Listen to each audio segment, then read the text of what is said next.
Hello, welcome to today's Q&A. And today we're talking to Nevzat from Cyprus IVF Hospital. Welcome, Nevzat. Hello, Andrea. How are you? I'm okay, thank you.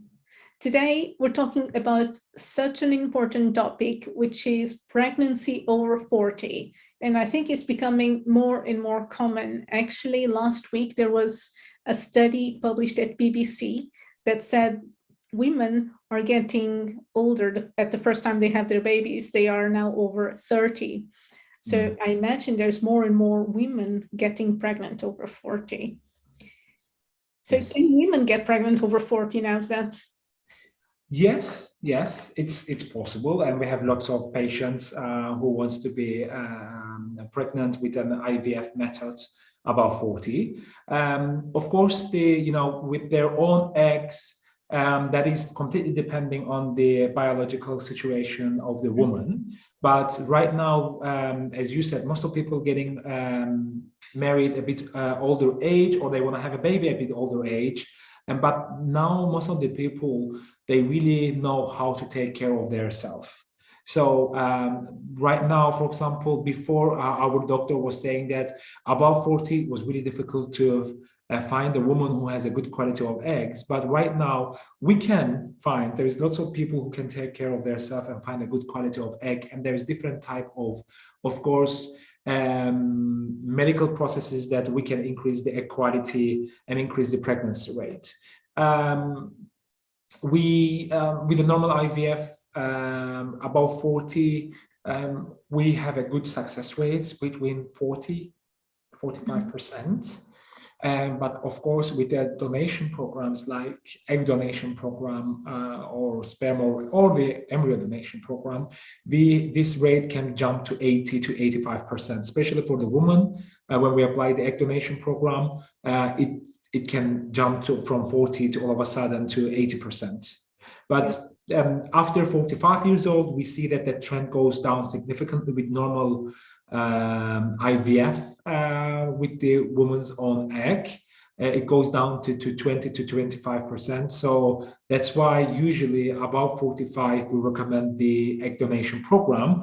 Or there's another program, we call it right now the tandem Cyprus program. So basically, we use both the woman own eggs plus the donor egg, and then create the embryos. And at the end of the embryo creation, if there is no healthy embryos from the woman, then we moving forward and transfer the donor based embryos. Or we do one embryos from the woman and one embryos from the we created from the donor, and whichever is get success, then we have the pregnancy over there happening. And most of our patients who we applied this, end of the day, they don't care about if the baby was directly from their embryo or from the donor embryo.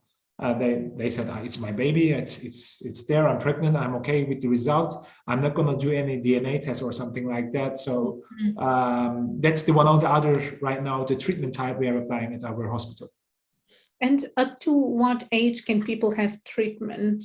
I know it's quite a good place to have treatment after 40 years, isn't it? But what's the top? Yeah. So I think in the world, we have the highest age at the moment, which is 55. Yeah. So basically up to 45, it's a regular procedure. Between 45 and 55, we just need few additional tests to submit those tests to Ministry of Health to see that that lady is definitely eligible to perform the IVF and perform the birth. Therefore, after 45, we ask few additional tests, but the legal maximum age is 55. Wow, okay. Yeah. And you already touched a bit on this, but the chances of getting pregnant when you're over 40 are different if you're trying naturally, or if you have IVF, or if you have IVF with egg donation, isn't it? Yeah, I mean, we are simulating the woman's egg. We get the sperm from the man, and we try to create the best quality of embryo. in the lab atmosphere, of course, and transfer it supported with lots of medicines. With a normal way, I believe that will be much, much more difficult, which is, by the way, it's proven, of course. Therefore, lots of couples, even IUI, we don't really recommend above 40 because the success rate is very low. We directly recommend our patients to go with IVF. And, as we discussed, even with normal IVF, about 40, success rate is, yes, it's there. It's 25% is not something that you can hide it somewhere. But if you want to get really good success rate about 40, we definitely recommend the egg donation. But some people, some women, they have really good egg reserve and very good quality. So we get very good results. And what are the common issues or challenges for couples around that age? Is it the quality of eggs and sperm, or what's the problem there? It is mainly coming from the woman's side. It is mainly related with the egg quality. Yeah. Even though, because in egg reserves, when we do the egg collection, you can collect 10 eggs, for example, after the simulation process, but then 4 of those eggs, they came empty, and then 6 of the other eggs, only maybe 2 or 3 of them got fertilized, and you are ending up only for 1 or 2 good quality of embryos. So either they become empty, or either they're not really good quality, and during the fertilization process, the embryos that we are creating, they're not really reaching on the the good quality of stage. So we are ending up with the bad quality of embryo. And even though when you got let's say the woman pregnant, then the continuation of that pregnancy is really challenging because of the bad quality of embryo. Yeah. So that's a bit of the challenge on the woman's side that we are having. Therefore, we recommend most of the women who they're not looking for having a child in 30s, at least please go and proceed with egg freezing. Yeah.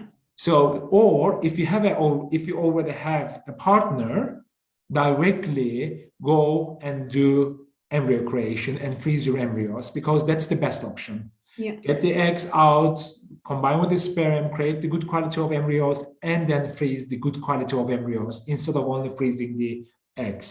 But if you don't have a partner, and if you're not looking in the near future to find a partner, then in 30s, we definitely recommend egg freezing, because right now unfortunately the cancer rates are also increasing. And if you experience any disease like cancer, that you have to go different radiotherapy or chemotherapy, which will kill your fertilization, then definitely in advance we recommend to go and move forward with the egg freezing or embryo freezing. And is there a way of women increasing their chances of pregnancy if they are over 40, or should they just go ahead with egg donation? I know you've mentioned a few things that you can do as well to improve. Yeah, I mean, of course, we support the woman with lots of different techniques, like lots of vitamins, and also at our clinic, after we find out good results from some research centers in UK, last 2 months we started to apply intralipid infusion, because at our hospital we don't apply if the practice or medicine is not approved by the FDA. So the US Food and Drug Administrative. But recently, because there's this PRP they do, and that kind of things, which are there, none of them is approved by the FDA. So basically there is no concurrent results. But recently there's 2 universities in UK, they find out that the intralipid infusion has a positive impact on pregnancy rate, and plus also 45% on the live birth rate. So therefore, especially for the woman 40 and 40 plus, now in every cases, if the person hasn't got allergic to soy, we apply intralipid infusion.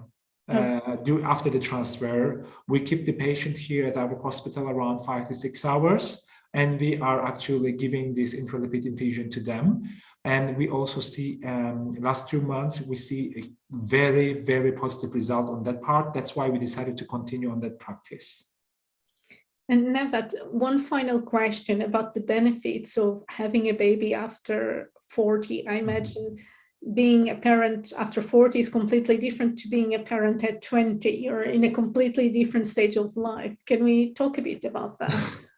I mean, look, I am becoming 35, Yes. and hopefully next month I am becoming a father. Wow. So for me, we were also a bit, thinking about, is it late? Is it early? It has, and when you think about it, it has, of course, pros and cons. The parents are around 40 and above 40. Of course, they're more conscious. They have higher awareness. They know, they're more experienced from their family, for their friends, kids, and everything, because their experience.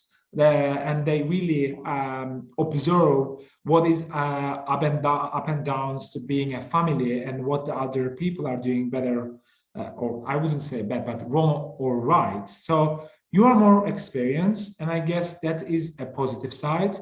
On the other side, on the negative part, maybe you have less tolerance, I guess, because you're becoming a bit more selfish. I would say, I'm just talking about myself. Experience. I'm a bit becoming a bit more, myself-oriented and focused. Yeah. But all my friends, they're telling me that no, Nev, wait a bit more, and you will see that it's not going to be you anymore. Yeah, when you see the baby, it doesn't matter. That's why my friends are telling me. It says to me, doesn't matter of your age. Immediately, your focus will not be you anymore. It will be definitely him or her. So I think, I think it's the same. Maybe I would say you will be more mature, and you will be more in control. You will know what are you doing. So I think it's not when you ask the older generation, they would say, oh my God, you're going to be old mother or father.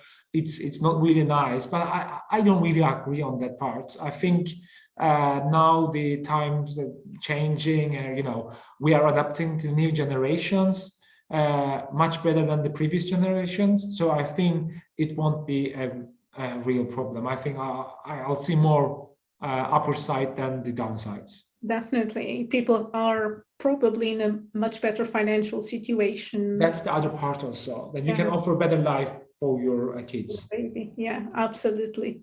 Yeah. Thank you so much, Nevzat. You're welcome, Andrea. It was a pleasure for me. Thank you.